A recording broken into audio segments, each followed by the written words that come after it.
All right, let's talk about something real. You're running a manufacturing business. You know your stuff, and you've got the drive, you've got the capacity. You want to get in with that corporate client. But that's some whole other beast, right? You're out here trying to figure out what they actually want, how to stand out, and honestly, why it feels like there's a brick wall between you and landing that contract. Does that sound familiar?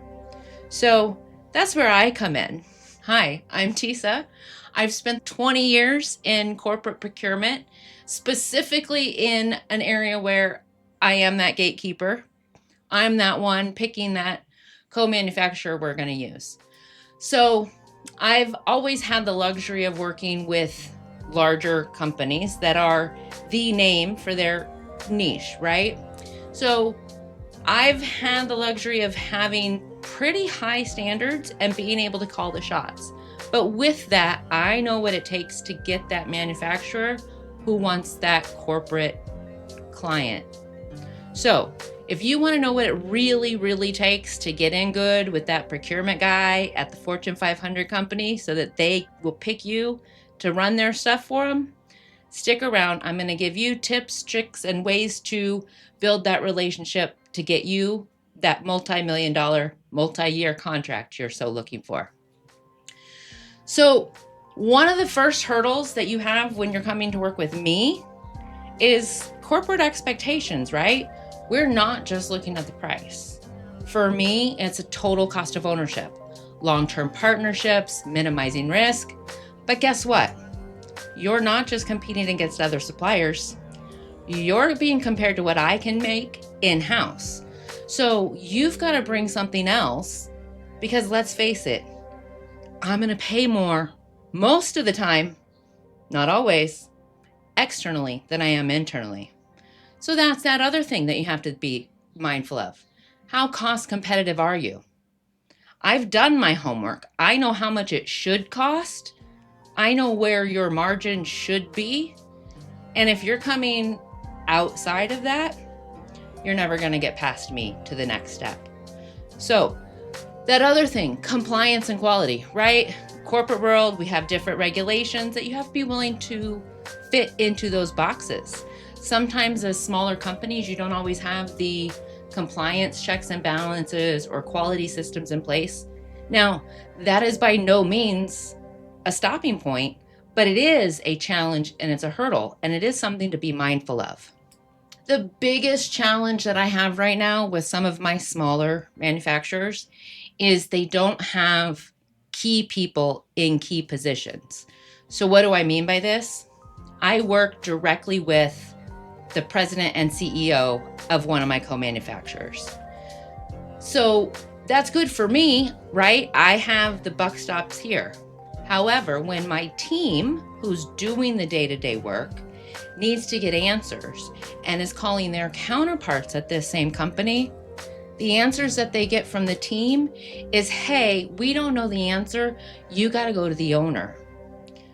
For me, I don't want the owner to be the only one who can give me the answers, especially when it comes to routine day-to-day business stuff. Why is that order late? Why did the pricing go up? The owner should not be my point of contact for those type of things. So you need to make sure you have key personnel in those good positions. So at the end of the day, I will tell you the number one thing that I look for when I'm looking for a co-manufacturer is, do I like you?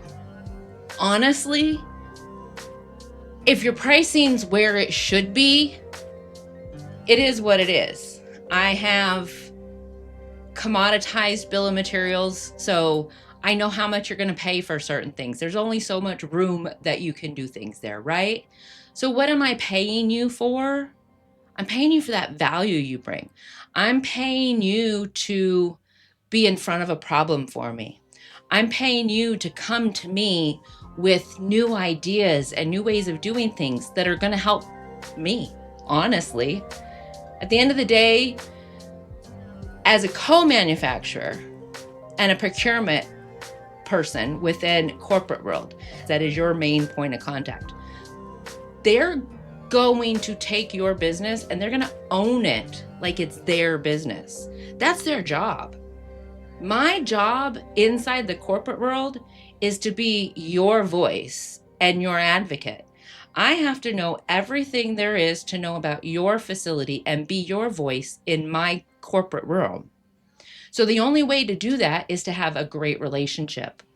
So again, price is a component, and don't let anybody in procurement ever tell you that it's not, right?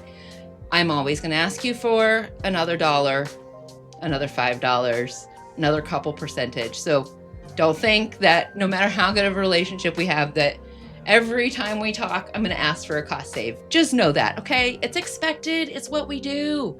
But at the end of the day, we want to build that relationship with you. We want to prove that value. And I'm going back internally and I'm telling them what you can do, and I'm sharing your value, and I'm excited to tell them, this is why we're going to go with this external partner.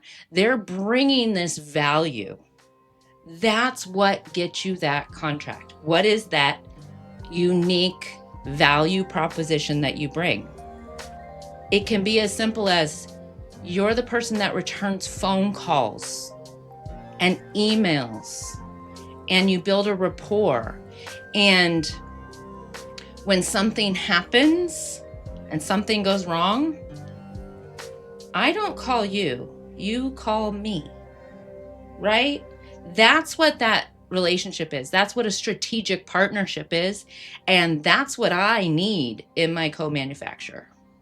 So if this sounds like any kind of thing that you're looking for, if you are a manufacturer looking to work with that corporate procurement person, reach out, follow me. I'll give you those tips, tricks, and insider insights that honestly, in my day job, I can't tell you these things.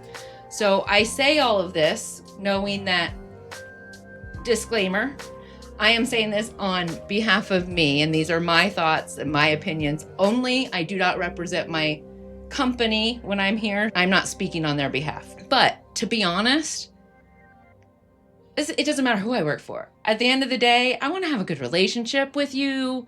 I'm going to be in your facility every quarter. I'm coming in. I'm going to kick the tires. I'm going to walk in there like I own the place. And that's what I'm looking for. I'm going to come in there. I want to look under the hood. I want to kick the tires. And if you're not going to let me in the doors, I'm not going to do business with you. So openness, being transparent, being trustworthy, and build a relationship with me. And all of those things build into that total cost of ownership and build up what I like to call the gray area. And if you can really bring that value, I'm going to go fight for you every day. So with that, thanks for listening to me this far. And until next time, thanks all. Bye.